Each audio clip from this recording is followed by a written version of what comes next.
Lizzie présente La nouvelle vie de Kate Reddy d'Alison Pearson.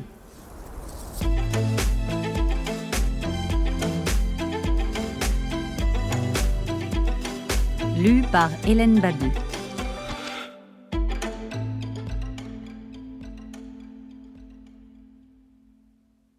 Pour Awen et Evie, ma mère et ma fille. Cache ce que je suis et m'aide à revêtir le déguisement qui conviendra le mieux à la forme de mon projet.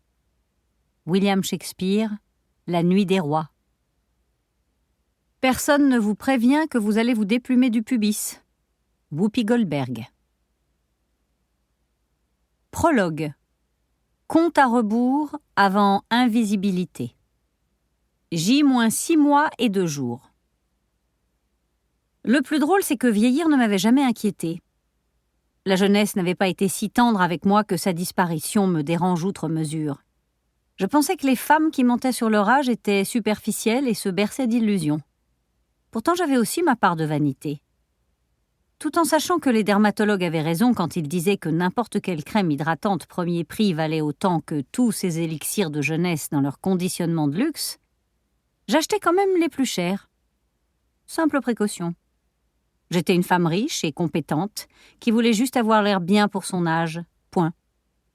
L'âge en question n'avait que peu d'importance. Du moins, c'était ce que je me disais. Jusqu'à ce que je sois vraiment vieille. Écoutez, j'ai passé la moitié de ma vie à étudier les marchés financiers. C'est mon boulot. Alors, je connais la musique. Ma valeur de cotation sexuelle était en baisse et risquait l'effondrement total si je ne faisais rien pour la consolider. La SARL Kate Reddy, jadis florissante et non sans attrait, était confrontée à une OPA hostile sur son sex-appeal.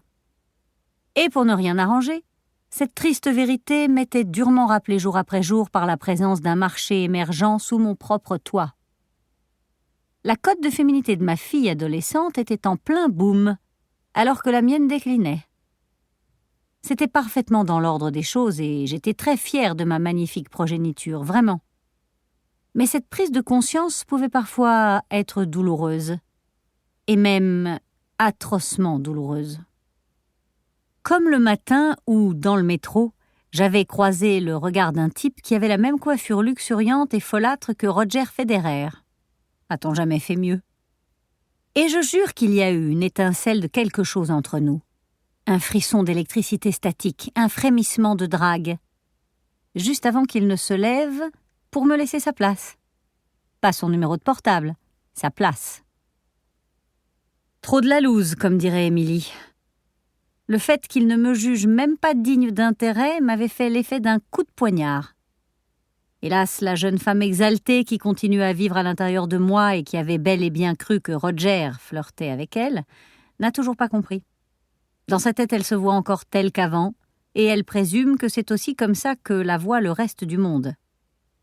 Elle a l'espoir fou et irrationnel que Roger, âge estimé 31 ans, puisse la trouver séduisante, parce qu'elle ne se rend pas compte qu'elle, et moi avec, a désormais la taille épaisse, un début d'atrophie vaginale, qui l'eût cru, et qu'elle commence à penser à ses plants de tulipes et au confort de ses chaussures avec beaucoup plus d'enthousiasme que, disons, au dernier string qui gratte de chez Agent Provocateur.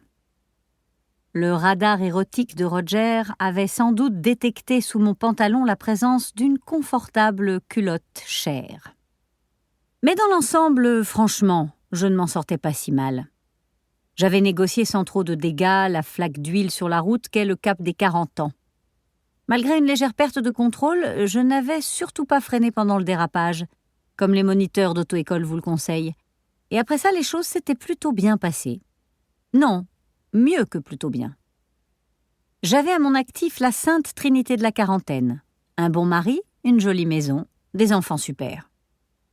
Sauf qu'ensuite, sans ordre particulier, mon mari avait perdu son emploi et s'était entièrement focalisé sur son Dalai Lama intérieur.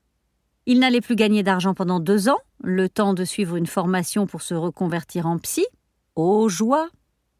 Les enfants entraient dans le tourbillon de l'adolescence au moment même où leurs grands-parents s'offraient ce qu'on pourrait appeler charitablement un revival de leur propre enfance.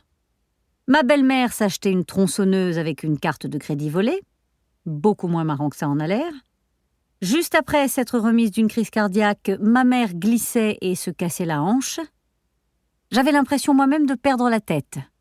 Mais sans doute se cachait-elle au même endroit que les clés de la voiture, mes lunettes de lecture et ma boucle d'oreille égarée. Sans oublier ces foutues places de concert. En mars, je vais avoir 50 ans. Non, je ne ferai pas de fête. Et oui, j'ai probablement peur de m'avouer que j'ai peur, ou que j'appréhende.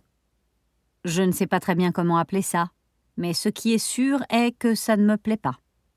Pour être totalement honnête, j'aimerais mieux ne pas penser du tout à mon âge, mais les anniversaires ronds... Nous espérons que vous avez apprécié cet aperçu. Pour continuer à écouter ce livre audio sur Google Play Livres, utilisez le lien dans la description de la vidéo.